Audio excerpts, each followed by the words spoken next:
This is the Eyocean Tourniquet. I bought this as a training tourniquet, just as a test unit. Basically, I wanted to see the quality of some of the tourniquets getting around on some sites. So let's take a look and check it out.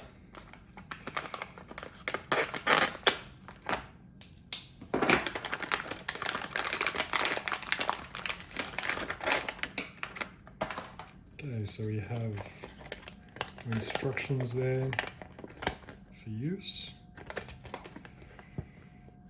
some information from the seller and the colour variations you get, and the tourniquet, which looks very similar to your regular cat tourniquets, obviously a copy of that design. But let's test it out and see exactly how good this windlass is and if we can get oculation.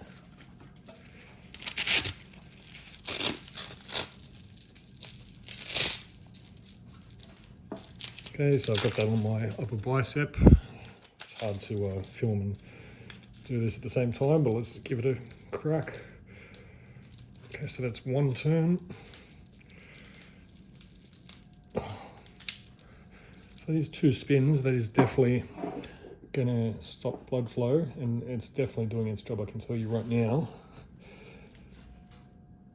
It isn't really seating properly, but I mean, it's not so much of a concern. Once that tab's on, it's gonna hold it in place.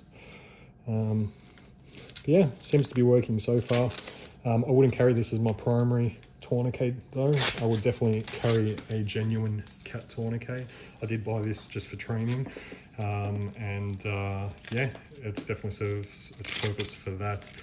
As a backup tourniquet, potentially, but again, I'd rather use genuine products than using something inferior or likely to snap for a primary device.